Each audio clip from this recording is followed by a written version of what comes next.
ہندوستان کی سرزمین پر مغلیہ سلطنت کا سورج غروب ہوا تو ساتھ ہی مسلمانوں کے لیے زندہ رہنا عذاب بنا دیا گیا۔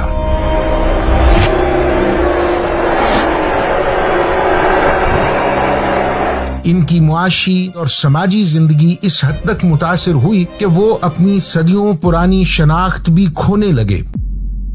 انگریز کی ہندو پرور پالیسیوں نے مسلمانوں کو ایسے دائرے تک محدود کر دیا جہاں ان پر تعلیم، روزگار اور کاروبار کے دروازے بند ہوتے چلے گئے۔ ایسے میں واحد امید کی کرن صوفیہ کی درگاہوں کا وہ فیض تھا جو تحریک بن کے آزادی کے مجاہدوں کو قابضین کے مقابل لے آیا۔ یہ بر صغیر کے صوفیاء و مشائخ ہی تھے جنہوں نے در حقیقت دو قومی نظریہ پیش کیا۔ یہی نظریہ تحریک پاکستان کی بنیاد بنا۔ تحریک پاکستان مسلمانوں کی قومی تحریک تھی۔ مسلم لیگ کا نعرہ ہی یہ تھا کہ مسلم ہے تو مسلم لیگ میں آ، اور اس کی جو بنیاد ہے وہ ایک طرح سے حضرت مجدد الثانی ہی نے رکھ دی تھی۔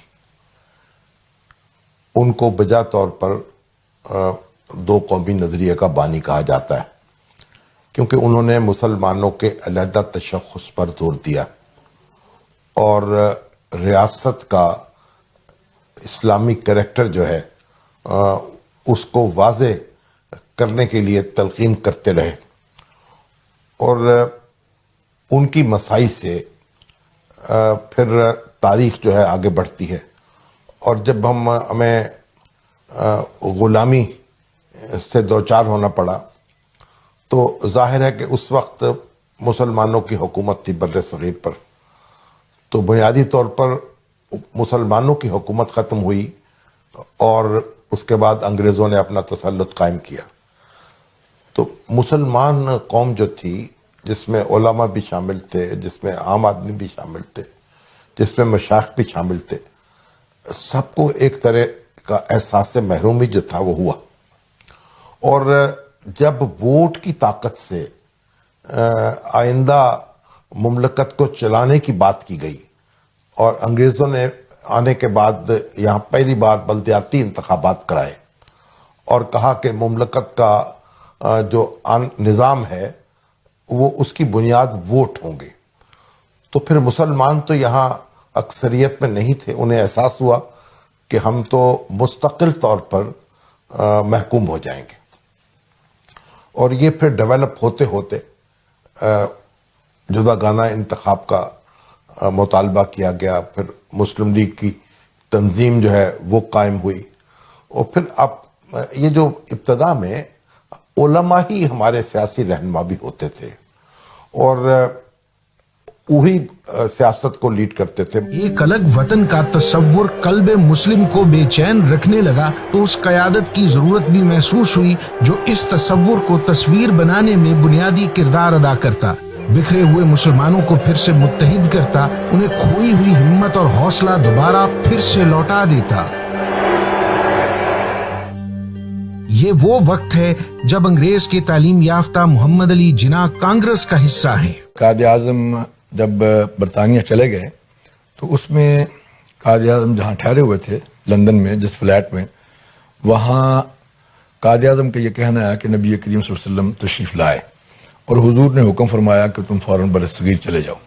قائد اعظم یہاں آ گئے اور کراچی میں سب سے پہلا اجلاس، یہ میں بالکل آخر میں لے گیا ہوں آپ کو، یعنی 1906 مسلم لیگ کی جو بنیاد ہے، اس کے بعد قائد اعظم یہاں کچھ عرصہ رہے، پھر واپس چلے گئے، جب 1927 کو گول میز کانفرنس کے لیے گئے پھر وہیں رک گئے۔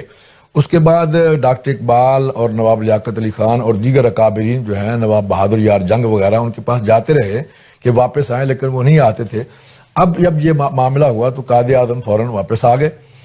یہاں کراچی میں جو پہلا اجلاس تھا، اس اجلاس میں قائد اعظم نے تمام جتنے بھی مسلم لیگ کے اراکین اور ممبران تھے ان کو جمع کیا۔ اجلاس کے بعد قائد اعظم نے ان سے مخاطب ہو کے کہا کہ میں جس مقصد کے لیے آیا ہوں مجھے نہیں لگتا کہ وہ آپ سے مقصد پورا ہو سکے، اس لیے مجھے یہ بتایا جائے کہ بر صغیر میں کوئی ایک شخصیت ہو جس پر پوری قوم متحد ہو، یعنی ہو فرد واحد اور پوری قوم اس کو مانتی ہو. تو اس وقت نواب بہادر یار جنگ جو صدر تھے انہوں نے اور مسلم کانفرنس کے بانی چودھری غلام عباس انہوں نے حضرت پیر جماعت علی شاہ صاحب کا نام پیش کیا کہ ان کو پوری ملت اسلامیہ نے 1935 راولپنڈی کھجور والی مسجد میں اپنا امیر منتخب کر لیا.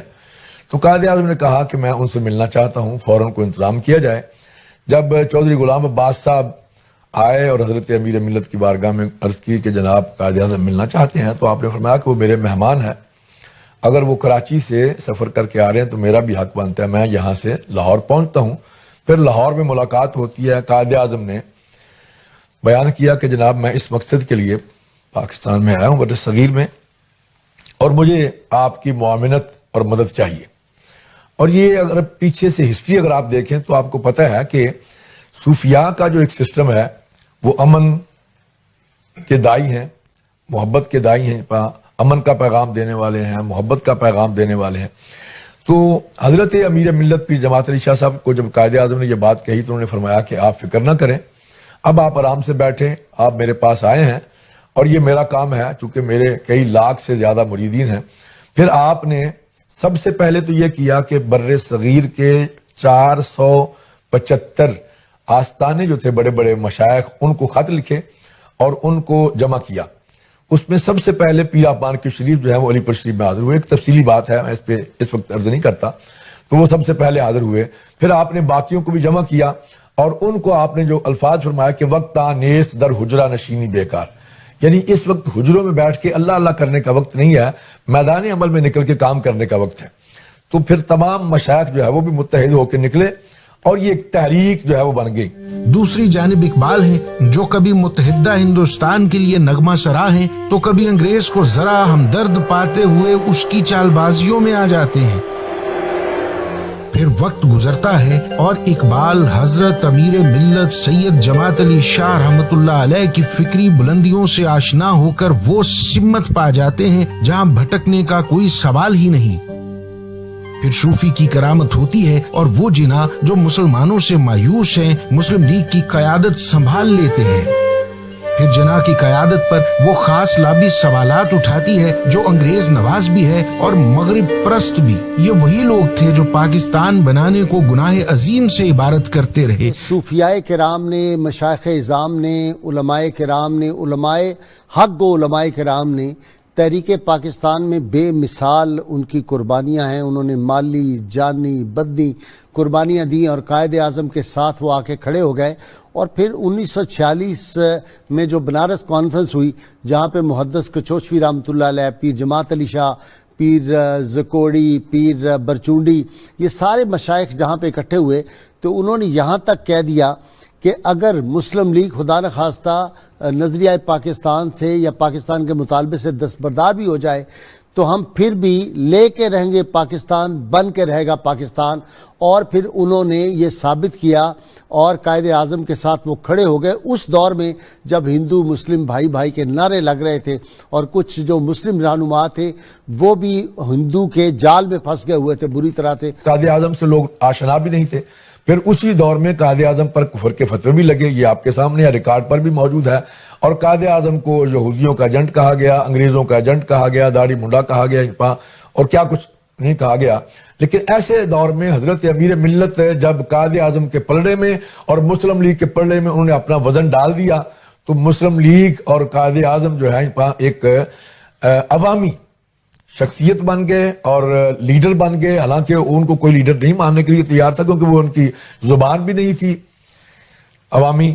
تو یہ مشائخ اور صوفیاء جو تھے جب یہ نکلے اور انہوں نے تحریک پاکستان کو اور مسلم لیگ کو ایک بہت بڑا پلیٹ فارم جو ہے وہ پیش کیا جس سے الحمدللہ لوگ جو ہے جوک در جوک مسلم لیگ میں. اور سب سے پہلے میں یہ عرض کر دوں کہ حضرت امیر ملت نے قائد اعظم کو یہ جو جھنڈا ہے نا پاکستان کا, یہ سب سے پہلے امیر ملت نے دیا 1944 میں سری نگر میں نشاط باغ میں دعوت کی قائد اعظم کی. اور آپ نے فرمایا کہ جب بھی جہاں بھی آپ نے جانا ہے یہ دو جھنڈے ہیں, ایک سیاہ جھنڈا ہے اور ایک سبز اور سفید جھنڈا ہے.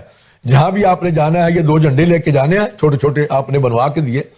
اور عوام سے خطاب کرنے کے بعد لوگوں سے کہنا ہے کہ یہ دو جھنڈے ہیں، ایک اسلام کا جھنڈا ہے اور ایک کفر کا جھنڈا ہے، تم بتاؤ کس جھنڈے کے نیچے آنا چاہتے ہو؟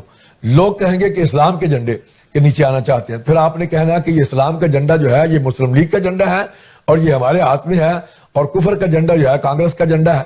تو اس طرح سے لوگ جو ہے جوک در جوک جو ہے اس تحریک میں شامل ہونا شروع ہو گئے، اور پھر آپ نے ایک نعرہ دیا مسلم ہے تو مسلم لیگ میں آ۔ یہ سب سے پہلے نعرہ بھی امیر ملت نے دیا، اور سب سے پہلے قائد اعظم کا پر جب کفر کے فتوے لگے تو اس وقت امیر ملت نے قائد اعظم کے حق میں فتویٰ دیا، اور آپ نے فرمایا کہ جو شخص، کیونکہ اس وقت اس فتوے میں دوسرے فتوے میں یہ کہا گیا تھا کہ جو شخص پاکستان کے حق میں مسلم لیگ کو ووٹ دے گا وہ سور اور کافر ہے، تو اس کے جواب میں امیر ملت نے فتویٰ دیا کہ جو شخص پاکستان کے حق میں مسلم لیگ کو ووٹ نہیں دے گا کوئی مسلمان اس کا جنازہ نہیں پڑے گا۔ آپ نے فرمایا کہ اس کو مسلمانوں کو قبرستان میں دفن نہیں کیا جائے گا اور اس شخص سے سوشل بائیکاٹ کیا جائے گا۔ لیکن بندہ خدا کی نگاہ تو کچھ اور ہی دیکھ رہی تھی۔ یہ کرامت نہیں تو کیا تھی کہ جو جناح اردو تک نہیں بول سکتے تھے، لوگ ان کے جلسوں میں تقریریں یوں سنتے کہ جیسے لفظ خود معانی پہن کر سماعتوں سے گزر رہے ہیں۔ I thank His Majesty the King on behalf of the Pakistan Constituent Assembly and myself for his precious message. مولانا احمد رضا خان بریلوی وہ بھی ایک دو قومی نظریے کے حامی تھے اور اس پر زور دیتے رہے، اور کانگریس کا تعاون جو تھا ان کو بھی منظور نہیں تھا۔ اور اس کے بعد پھر آپ دیکھیے جو تمہاری تحریک آگے بڑھتی ہے، اس سے پیر جماعت علی شاہ ایک بہت بڑا نام تھے، انہوں نے تو یہ تک کہا کہ میں اگر میرا کوئی مرید جو ہے وہ ووٹ نہیں دے گا مسلم لیگ کو یا قائد اعظم کا ساتھ نہیں دے گا تو میں اس کا جنازہ نہیں پڑھاؤں گا۔ اور ان کی مسائی سے پھر بنارس میں سنی کانفرنس کا انعقاد ہوا 1946 میں، اور مولانا عبد الماجد بدایونی، مولانا عبد الحامد بدایونی بہت بڑے نام تھے، اور پھر پیر صاحب مانکی شریف یعنی صوبہ سرحد کے جنہیں آپ خیبر پختونخوا کہتے ہیں، پیر صاحب زکوڑی شریف، اور آپ دیکھیں یہاں حضرت گولرا شریف کے سجادہ نشین، اور اسی طریقے سے آپ اگر سندھ میں چلے جائیں تو جو پیر مجدد سرہندی صاحب تھے جو سلسلہ نقشبندیہ کے بزرگ تھے، غرض پورے ملک میں پھر جو مشائخ تھے، اور تونسا شریف کے جو سجادہ نشین تھے، اور جلال پور شریف کے جو سجادہ نشین تھے، اور حضرت خود پاک پٹن کے جو دیوان صاحب تھے، تو ان سب لوگوں نے پھر پاکستان کا ساتھ دینے کا اعلان کیا اور فتوے دیے، اپنے دورے کیے، اور پاکستان کے لیے رائے عامہ کو ہموار کیا۔ یہ درویش کی نظر کا فیض تھا جو تحریک پاکستان کامیابیوں سے ہمکنار ہوئی۔ لاکھوں مسلمانوں کی قربانیوں کے بعد پاکستان بن گیا، وہ پاکستان جس کی تحریک میں اصل روح ان صوفیاء کی کرامات تھیں جنہوں نے ہمیشہ امن کا پیغام دیا۔ اس تحریک کا حقیقی علم جناب حضرت پیر سید جماعت علی شاہ رحمت اللہ علیہ کے ہاتھ ہی میں تھا۔ یہ وہی بندہ خدا تو تھے جنہوں نے فرمایا کہ جو شخص پاکستان بنانے کی مخالفت کرے گا میں اس کی نماز جنازہ نہیں پڑھاؤں گا۔ اب کون بدبخت ہوگا جسے اپنی دنیا و آخرت عزیز نہ ہو۔ اصل میں برصغیر پاک و ہند میں جب آزادی کی تحریک چلی ہے تو اس آزادی تحریک میں سب سے زیادہ کردار پاکستان کے لیے اور پاکستان کی آزادی اور پاکستان کے مطالبے کے لیے جو کیا ہے وہ مشائخ اعظام اور اولیاء کرام کا تھا۔ آپ حیران ہوں گے کہ پیر جماعت علی شاہ صاحب جو تھے علی پور سے وہ نکلے تھے اور انہوں نے پورے برصغیر پاک و ہند کا دورہ کیا تھا اور تمام مشائخ کو اکٹھا کیا تھا۔ بلکہ حالت یہ ہو گئی تھی کہ 1945 میں جس وقت پاکستان کا مطالبہ بہت زور پہ آ گیا تھا اور کیبنٹ مشن پلان جب آیا ہے تو 1945 کی کانفرنس ہوئی تھی جس میں بہت بڑے بڑے علماء کرام جو تھے خصوصاً بریلوی مکتب فکر کے علماء اکٹھے ہوئے تھے، اور انہوں نے کہا تھا کہ اگر مسلم لیگ پاکستان کے مطالبے سے دستبردار ہو بھی گئی تو ہم اس مطالبے کو لے کے آگے بڑھیں گے۔ یعنی کوئی ایسا شخص نہیں ہے، کوئی ایسا دربار نہیں آپ کو ملے گا جو جس کے دربار کے گدی نشین نے، اور کوئی ایسا اولیاء کرام کے یا مشائخ اعظام میں سے شخص نہیں ملے گا کہ جس نے پاکستان کے لیے کام نہ کیا۔ اگرچہ کہ اس وقت دیوبند سے بھی لوگ تھے، جیسے مولانا شبیر احمد عثمانی جو تھے وہ اپنے دیوبند مکتب فکر کو چھوڑ کے یہاں آ گئے تھے، اور صرف دو ایسے طبقات ہیں کہ جنہوں نے پاکستان کا ساتھ نہیں دیا تھا. ایک تو کچھ دیوبند کے علماء تھے، انہوں نے ساتھ نہیں دیا تھا، اور ایک آل شیعہ کانفرنس جو ہوئی تھی انہوں نے کانگریس کا ساتھ دیا تھا، اور باقاعدہ انہوں نے لکھنؤ میں وہ کانفرنس منعقد کی تھی. لیکن مشائخ اعظام کا کردار بہت زیادہ رہا ہے. یہ حضرت جماعت علی شاہ رحمۃ اللہ علیہ تو تھے جن کی نظر کرم سے جناح قائد اعظم محمد علی جناح ہو گئے، پاکستان بن گیا. اپنی تمام تر مصروفیات کے باوجود قائد اعظم نے حضرت سے رابطہ رکھا اور کار سرکار کے لیے رہنمائی کی درخواست بھی کی. حضرت امیر ملت نے فرمایا، ملک گیری آسان، ملک داری مشکل، اللہ آپ کو اس میں کامیابی کی توفیق عطا کرے. جب پاکستان بن گیا تو سب سے پہلے قائد اعظم نے حضرت پیر جماعت علی شاہ صاحب کو خط لکھا کہ یہ پاکستان آپ کی کوششوں اور دعاؤں کا نتیجہ ہے. میں یہ چاہتا ہوں کہ آپ اپنے خاندان کی کسی فرد کو دیں تاکہ اس کو میں ریاستی عمل میں اپنے ساتھ شامل کروں، اس کو وزیر اعظم یا کسی بڑے عہدے پہ منتخب کروں. تو اس وقت پیر جماعت علی شاہ صاحب نے ان کو خط لکھا کہ ملک گیری آسان ہے اور ملک داری مشکل ہے. آپ نے فرمایا ہمارا کام تھا ملک بنا کے دینا، اب اس کے انتظام و انصرام جو ہے وہ آپ کے ذمہ ہے، آپ اس کو چلائیں. اور چونکہ قائد اعظم کو وقت بہت کم ملا، اور آپ کو یاد ہوگا قائد اعظم سے جب پوچھا گیا تو آپ نے قائد اعظم نے کہا کہ چونکہ میری جیب میں جو سکے ہیں وہ سارے کھوٹے سکے ہیں، اور مجھے مستقبل کے لیے فکر ہو رہی ہے کہ آگے میں کیسے اس کو لے کے چلوں گا. تو یہ ایک مشیت کا ایک نظام تھا، اللہ تعالیٰ کا ایک فیصلہ تھا. قائد اعظم کو اس کے بعد وقت بہت کم ملا. پھر قائد اعظم بھی رخصت ہوئے اور 1951 میں حضرت پیر سید جماعت علی شاہ رحمۃ اللہ علیہ بھی وصال فرما گئے. 48 میں ایک تحریک چلائی گئی، اس کا نام تھا تحریک نفاذ شریعت، ریکارڈ پر موجود ہے.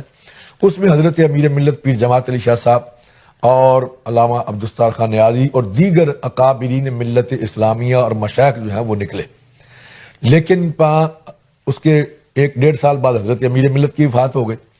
اب حضرت امیر ملت چونکہ اس تحریک کو لے کے آگے چلنے والے تھے، جب ان کی وفات ہو گئی پھر اس تحریک نے وہ دم خم جو تھا وہ نہ رہا، اور پھر یہ تحریک جو ہے پیچھے ہٹ گئی. جہاں تک یہ سوال ہے کہ پاکستان کس مقصد کے لیے مارز وجود میں آیا تھا، وہ تھا نظریہ پاکستان جو تھا وہ تھا لا الہ الا اللہ. اس نظریے پر پاکستان جو ہے، کیونکہ آپ کو بھی یاد ہوگا قائد اعظم سے جب پوچھا گیا کہ آپ یہ ایک مملکت الگ ملک بنا رہے ہیں اور اس میں آپ قانون کون سا نافذ کریں گے، تو قائد اعظم نے کہا تھا کہ ہم نے کون سا قانون نافذ کرنا ہے، قانون تو ہمارے آقا 1400 سال پہلے دے کے گئے. اور اسی سے ریلیٹڈ یہ بات بھی ہے کہ سید محمد عظیم شاہ صاحب اور دیگر بہت سے لوگوں نے اپنی کتابوں میں یہ بات لکھی ہے. عظیم شاہ صاحب نے قائد اعظم کے بارے میں یہ لکھا ہے کہ وہ ہر روز 5000 مرتبہ درود پاک پڑھتے تھے. اس کی تفصیل میں آگے جا کے وہ لکھتے ہیں کہ میں نے مدینہ منورہ میں دیکھا کہ ایک طرف امیر ملت ہیں اور ایک طرف ایک داڑھی منڈا شخص ہے، ہیٹ پہنا ہوا ہے اور سوٹڈ بوٹڈ ہے. میں بڑا حیران ہوا کہ حضور تو داڑھی منڈے سے نفرت کرتے ہیں، یہ کون شخص ہے جس کا ہاتھ حضور نے پکڑا ہوا ہے؟ تو وہ لکھتے ہیں کہ فوراً حضور نے مجھے مخاطب کیا اور فرمایا کہ عظیم شاہ تمہیں نہیں معلوم یہ کون ہے؟ میں عرض کی یا رسول اللہ میں نہیں جانتا. حضور نے فرمایا یہ میرا مجاہد محمد علی جناح ہے اور یہ پاکستان بنانے کی کوشش کر رہا ہے، اللہ تعالیٰ اس کو کامیابی عطا فرمائے گا، اور اس کا ہاتھ میں نے امیر ملت کے ہاتھ میں دے دیا. اب پاکستان بنانے والے نہیں رہے تھے، حالات مسلسل خرابی کی جانب بڑھ رہے تھے. لیاقت علی خان شہید کر دیے گئے اور پھر ایوب خان کا مارشل لا آ گیا. آستانہ جماعت علی شاہ رحمۃ اللہ علیہ نے بھی تمام تر توجہ تبلیغ دین، تصوف، علم و تحقیق اور عام آدمی کی دستگیری پہ رکھی. جو بھی اس در پہ گیا جھولیاں بھر کے لایا. وہ سیاست سے کنارہ کر کے اسی عبادت میں محو رہے. یہی سب دیگر آستانوں کے سجادہ نشینوں نے بھی کیا، اپنی زندگی علم و تحقیق اور انسانی خدمت کے لیے وقف کر دی. نیرنگی سیاست دوران تو دیکھیے منزل انہیں ملی جو شریک سفر نہ تھے. پھر پاکستان تو بن گیا، بنا کے یہ جو خانقاہ نشین تھے یہ میں کہوں گا بد نصیبی تھے. انہوں نے اپنا وہ جو تھا خانقاہ کے اندر یا اپنے مدرسے کے اندر واعظ و تبلیغ میں یہ لگ گئے اور سیاستدانوں کے لیے میدان ہو گیا خالی. پھر سیاستدان آ گئے، پھر سیاستدانوں نے آ کے اس ملک کو جو لوٹا، اس کی جو تباہی کی وہ ہم دیکھ رہے ہیں.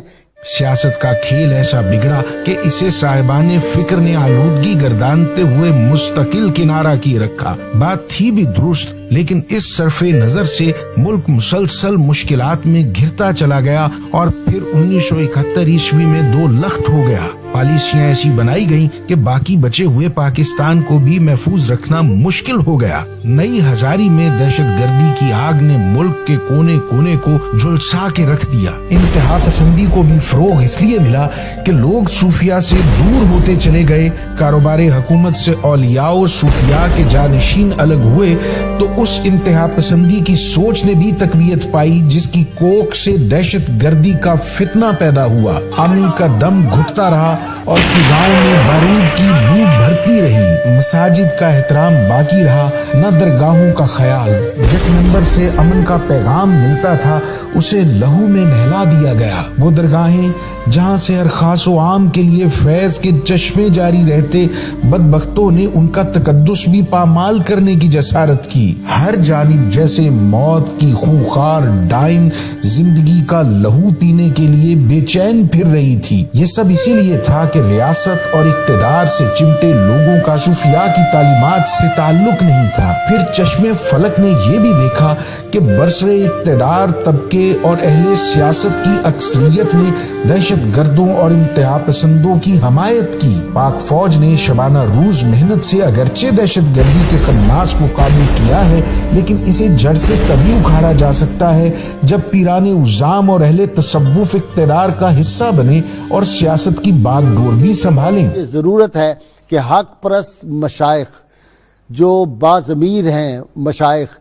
جو اپنے بزرگوں کے اسلاف کی روایات کو آج بھی تابندہ رکھے ہوئے ہیں، وہ میدان عمل میں آئیں، اور انشاءاللہ تعالی پھر وہ کیفیت آئے گی جو اقبال نے کہا تھا کہ آسماں ہوگا سحر کے نور سے آئینہ پوش، اور ظلمت رات کی سیما پا ہو جائے گی، پھر دلوں کو یاد آ جائے گا پیغام سجود، پھر جبیں خاک حرم سے آشنا ہو جائے گی، اور کی محمد سے وفا تو نے تو ہم تیرے ہیں، کی محمد سے وفا تو نے تو ہم تیرے ہیں۔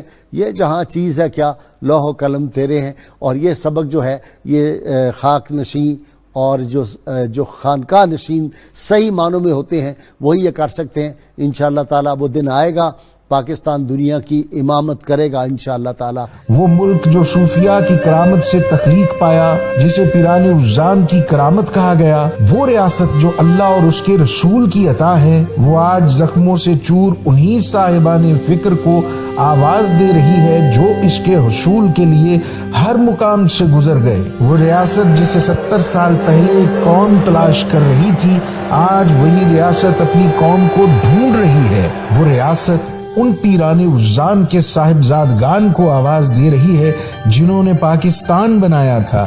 وہ پکار رہی ہے سجادگان کو کہ آپ کے آبا نے تحریک پاکستان کی بنیاد رکھی تھی، آپ آئیے اور اب تعمیر پاکستان کا فرض نبھائیے۔ وہ ریاست پکار رہی ہے، اس کی آواز سنیے۔